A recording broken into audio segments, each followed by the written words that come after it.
네, 국내 귀순한 태영호 전 북한 공사가 오늘 기자들과 첫 공개 간담회를 가졌습니다.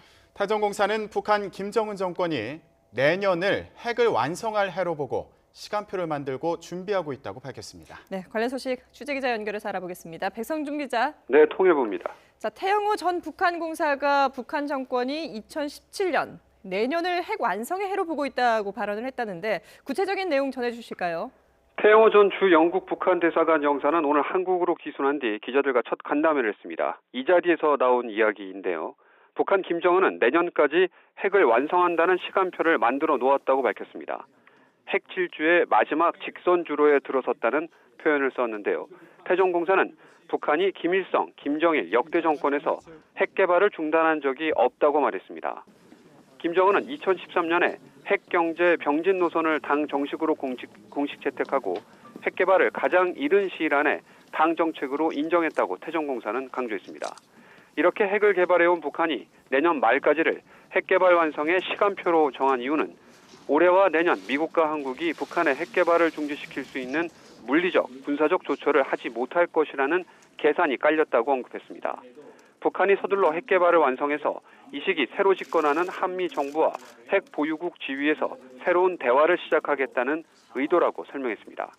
이를 통해 한미 정부가 유지해온 선 비핵화 후 대화 등의 도식을 깨고 핵 동결 제재 해제와 한미 합동 군사훈련 해제 같은 요구사항을 내놓고 핵 보유국 지위를 국제적으로 인정받으려는 속셈이라고 지적했습니다.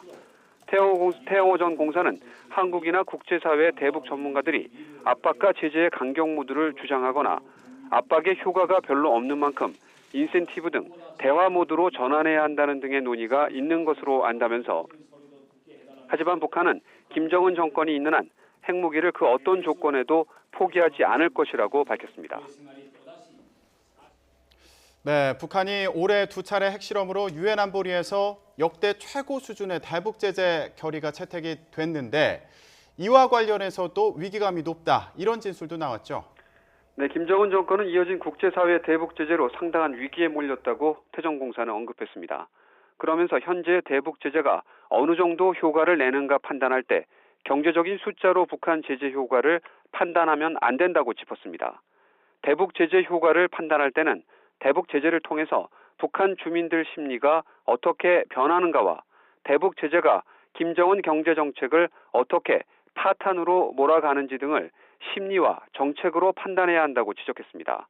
개성지구처럼 북한 경제 특구가 제재 등으로 제대로 가동되지 않으면 대북 제재 효과는 심화하고 주민들이 상당한 동요를 느끼게 된다고 밝혔습니다. 자, 북한 인권 문제나 김정은과 엘리트층과의 관계에 대한 얘기도 했다면서요. 우선 북한 외교 전반을 심각하게 위축시키는 것이 인권 문제라고 말했습니다. 북한은 미국 적대시 정책의 산물이며 북한 압박을 위해서 인권 문제라는 도식을 만들어냈다고 주장하고 있지만 법 앞에 만민이 평등한 사회냐는 논쟁이 벌어질수록 수세에 빠진다고 밝혔습니다.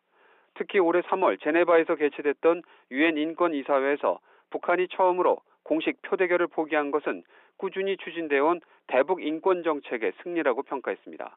그러면서 김정은이 국제사법재판소 ICC에 넘겨지는 게 중요한데 리더십으로만 포함된 것이 아쉽다고 진단했습니다.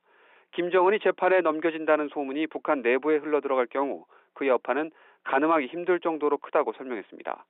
또 북한은 외교관이나 해외 주재원 모두 자기 업무와 상관없는 외화벌이에 관련돼 있고 북한 정권이 각 공간의 외화벌이 규모를 공개하면서 부담이 커지고 있다고 말했습니다. 태전공사는 엘리트층도 김정은과 운명 공동체 의식은 없어지고 있다고 덧붙였습니다. 지금까지 통일부에서 YTN 배성준입니다.